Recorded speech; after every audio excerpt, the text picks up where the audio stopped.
Hello, this is Kathy Schricker with Avalon Risk Management, your premier provider of insurance and surety solutions for the transportation industry. In our last episode, Michael Brown introduced MAP-21 and discussed the registration requirements for brokers, as well as the consequences under the law for operating as a broker without the proper registration and bond. While generally speaking, all companies that arrange or offer to arrange for the transportation of property by motor carrier for compensation need to be registered, there are some long-standing exceptions. Today I will discuss these. The first that I will discuss is intrastate commerce. The laws surrounding the need for brokers to be federally licensed relate to interstate commerce. In its most basic form, interstate commerce is when goods move through more than one state during transit. A truck shipment from Chicago to New York would be interstate commerce. Intrastate commerce, on the other hand, is when the transportation is entirely within a state. A truck move from a manufacturer in San Diego to a store in San Francisco would be intrastate commerce. Those engaged strictly in intrastate commerce do not need to become licensed as a broker. It is important to realize that if freight crosses a federal border, it is interstate commerce. Thus, a truck move from San Diego to San Francisco of freight that was previously imported from Mexico would be interstate commerce. This is true even if the party arranging the in-state movement of the cargo did not also arrange for it to be transported into the U.S. The fact that the freight itself came from Mexico makes the shipment interstate commerce and creates a need for a federal brokerage license from FMCSA. The second exemption that I will discuss involves air freight.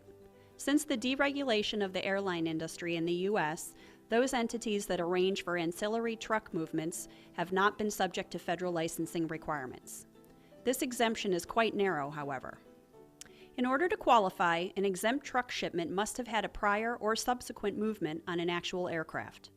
The only exception is if the freight was scheduled to move by aircraft, but then moved entirely by truck due to a flight cancellation resulting from either bad weather or mechanical failure of the aircraft. In the past, some companies have attempted to brand themselves as domestic air freight forwarders.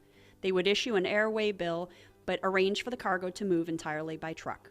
Because the cargo never moved by aircraft, nor was it ever intended to do so, the exemption would not apply and a federal license would be required. The third exemption applies to federally designated commercial zones. These are areas around various U.S. cities wherein the movement of cargo does not need to be performed by federally licensed entities. Around major U.S. cities, these areas are very narrowly defined. Taking New York City as an example, the federal commercial zone includes the city itself and a handful of other municipalities around JFK and Newark airports, as well as several port and rail facilities in New York and northern New Jersey. Any shipment not moving wholly within a commercial zone will fall outside of the exemption. While these zones can benefit truckers that strictly dray cargo between these facilities, most companies arranging for truck moves from a port will find that the zones are too geographically small to encompass much of the transportation they will arrange for. Certain commodities are also considered exempt. Arranging for the transportation of exempt commodities by truck does not require a federal license as a transportation broker or surface freight forwarder. To find a list of exempt commodities, you should review the Federal Motor Carrier Safety Administration's Administrative Ruling No. 119. Exempt commodities tend to be produce and agricultural type products, but the list must be reviewed closely as there are fine distinctions.